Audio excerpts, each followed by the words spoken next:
Hello everyone, welcome back to my channel. आज जो मैं आपको स्टोरी सुनाने वाली हूँ वो है ह्यूमन चेयर। ये स्टोरी बहुत ही ज़्यादा इंटरेस्टिंग है और सस्पेंस से भरी हुई है। तो स्टोरी स्टार्ट होती है हयामा यूजो नाम की लड़की से, जो कि एक फर्नीचर शॉप के सामने रुकती है। वो इस फर्नीचर शॉप में अंदर जाती है और वहाँ पे एक लड़का काम कर रहा होता है। वो उससे पूछता है कि आपको कोई चीज़ चाहिए। लड़की आगे से बोलती है कि हाँ, मुझे एक चेयर की ज़रूरत है। तो लड़का उससे पूछता है कि आपको किस तरह की चेयर की ज़रूरत है। तो लड़की उसको बताती है कि मैं एक राइटर हूँ और लिखते लिखते मुझे बहुत ज़्यादा बैक पेन होती है, इसलिए मुझे एक कंफर्टेबल सी चीज़ चाहिए जिससे मेरी पेन रिलीज़ हो सके और मैं कंफर्टेबली राइटिंग कर सकूँ। आपके ऊपर आगे से बोलता है कि चेयर जो होती हैं वो बहुत इंपॉर्टेंट होती हैं। अगर आप कोई गलत चेयर चूज़ करोगे तो उससे आपके जिस्म वगैरह में दर्द भी हो सकती है, और अगर आप सही चेयर चूज़ करोगे तो उससे आपकी ज़िंदगी भी बदल सकती है। जिस पर लड़की हैरानी से कहती है, चेयर चेयर से ज़िंदगी कैसे बदली जा सकती है। शॉपकीपर कहता है, हाँ, ऐसा हो चुका है पहले ही ताइशो एरा में कि एक चेयर ने एक इंसान की ज़िंदगी बदल के रख दी। वो शॉपकीपर उस लड़की को कहता है कि मैं आपको इस बारे में सुना सकता हूँ, लेकिन इससे पहले आपको अंदर आना पड़ेगा। वो उस लड़की को अंदर हिडन रूम में ले जाता है जहाँ पे एक आर्म चेयर पड़ी होती है। वो उसको आर्म चेयर दिखा के कहता है, ये देखिए, इसका इस स्टोरी से बहुत गहरा ताल्लुक है। शॉपकीपर उस लड़की से पूछता है, क्या आपने कभी योशिगो टोगावा के बारे में सुना है। जिस पर लड़की जवाब देती है, नहीं। शॉपकीपर उसको बताता है कि योशिगो एक बहुत फेमस राइटर थी अपने वक्त में, और उसका हस्बैंड फॉरेन मिनिस्टर था, इसलिए उन लोगों को पैसों की भी कमी नहीं थी और वो मशहूर भी थे।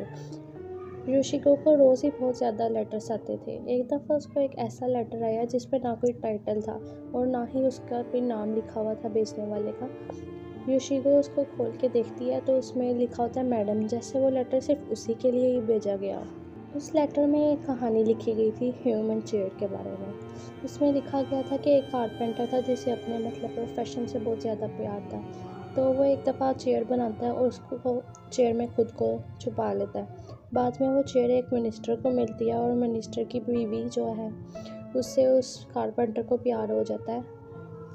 स्टोरी को पढ़ के योशिको को लग रहा था जैसे वो स्टोरी इसी के बारे में है, और उसी के साथ कन्फेशन है कि ये जिस चेयर में बैठी है वो भी एक ह्यूमन चेयर है और उसमें छुपे हुए इंसान को उससे प्यार हो गया है। ये लेटर पढ़ने के बाद योशिको बहुत ज़्यादा डर जाती है, लेकिन कुछ दिनों बाद उसको दोबारा एक लेटर आता है जिसमें लिखा होता है कि ये स्टोरी मेडअप थी, मतलब ये कहानी फर्जी थी, ये कोई असल कहानी नहीं है। जिससे सुन के उसको थोड़ा चैन का सांस आता है। कुछ दिनों बाद योशिको अपने को राइटर से मिलती है जो उसको बताता है कि ह्यूमन चेयर स्टोरी को फर्स्ट प्राइज मिला, जिसे सुन के योशिको बहुत हैरान हो जाती है। और राइटर जो होता है वो भी कहता है कि मैं भी बहुत हैरान हुआ है कि जिसके स्टोरी का कोई राइटर का नेम ही नहीं है उसको कैसे कोई फर्स्ट प्राइज़ दे सकता है। को राइटर बताता है कि ये स्टोरी बहुत अच्छी थी इसलिए इसको फर्स्ट प्राइज़ मिल गया, लेकिन अभी तक इसके ऑथर के बारे में कोई भी इंफॉर्मेशन नहीं है। आज योशिको अपने घर आ जाती है और उस आर्म चेयर पर बैठती है और हैरान हो रही होती है कि ऐसे कैसे कोई जीत सकता है जिसके बारे में किसी को पता ही नहीं है। लेकिन कुछ देर बाद योशिको को एहसास होता है क्या वो ह्यूमन चेयर असली तो नहीं, और वो यही तो नहीं जिस पे वो बैठी हुई है, और क्या उसका जो ऑथर है वो इसी में तो नहीं छुपा हुआ। वो देख के परेशान हो जाती है। वो बाद में अपने हस्बैंड से भी पूछती है उसने ये चेयर कहाँ से ली। उसका हस्बैंड उसको बताता है उसने एक मार्केट से ली, वहाँ पे ये सेल में लगी हुई थी। बाद में रात को जब वो लोग सो रहे होते हैं तो योशिको को अजीब आवाज़ें आती हैं लिविंग रूम से। वो जाके देखती है तो वो चेयर हिल रही होती है, तो वो बहुत डर जाती है और अपने हस्बैंड को बताती है कि शायद इसमें कोई है। उसके हस्बैंड उसको ज़ोर ज़ोर से स्टिक्स भी मारता है और उसको चेक भी करवाता है, लेकिन उसमें से कोई किसी का पता नहीं चलता।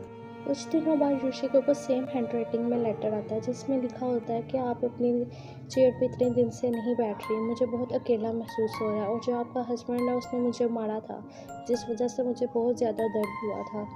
और इसमें ये भी लिखा होता है कि आप बहुत फेमस राइटर है, आपको मेरी ज़रूरत है, आपकी बॉडी मेरे लिए ही बनी है और मेरी बॉडी आपके लिए बनी है, हम एक दूसरे को आराम दे सकते हैं, और आपका हस्बैंड आपसे जेलस होता है, आपको अपनी राइटिंग अपने हस्बैंड से इम्पोर्टेंट रखनी चाहिए और आपको मेरी ज़रूरत है, अपने हस्बैंड की ज़रूरत नहीं है। ये सब कुछ पढ़ के जो योशिको है वो बहुत परेशान हो जाती है और डर के मारे वो लेटर फाड़ देती है, और अब उसने उस आर्म चेयर पे बैठना बिल्कुल ही बंद कर दिया था। कुछ दिन बाद योशिको का हस्बैंड आता है और देखता है वो अपने स्टडी रूम की बजाय अपने लिविंग रूम में बैठ के अपनी नोवेल लिख रही है, जिसे देख के वो थोड़ा गुस्सा हो जाता है कि तुम अपना सारा ध्यान अपनी नोवेल्स और राइटिंग्स पे देती हो और मुझ पे कोई ध्यान नहीं देती। वो ये सब कह के गुस्से से स्टडी रूम में जाता है। योशिको उसके पीछे पीछे आती है, देखती है वो जो आर्म चेयर में बैठा होता है वो उससे कई बार आवाज़ लगाती है, लेकिन वो उसकी तरफ नहीं देखता। कुछ सेकंड बाद वो उधर से गिर जाता है। जब भी योशिको उसको देखती है तो उसकी कमर पे खून लगा होता है और बहुत ज़्यादा ज़ख्म हुआ होता है। जब वो चेयर की तरफ देखती है तो उसमें से एक नाइफ़ निकली होती है और उसी नाइफ़ ने उसके हस्बैंड को मारा होता है। थोड़ी देर बाद पुलिस आ जाती है और योशिको पुलिस को बताती है कि इस ह्यूमन चेयर में कोई छुपा हुआ है, उसी ने मेरे हस्बैंड को मारा। जब पुलिस इन्वेस्टिगेट करती है और चेयर खोलती है तो उनकी आंखें खुली की खुली रह जाती हैं। वो देखती हैं कि उसमें बैठने के लिए वाकई में एक जगह है, उसमें खाने पीने की भी जगह है, मतलब पूरा का पूरा इंसान इसमें वाकई में बैठा हुआ था, लेकिन अब उधर कोई भी नहीं था। अब हम आते हैं प्रेजेंट टाइम में, जिसमें वो शॉपकीपर उस लड़की को ये स्टोरी सुना रहा होता है। वो आगे से बताता है कि पुलिस को यकीन था कि एक आदमी ने जो ह्यूमन चेयर के अंदर छुपा हुआ था उसी ने उसके हस्बैंड को मारा, लेकिन लोगों ने उसकी बातों का यकीन नहीं किया।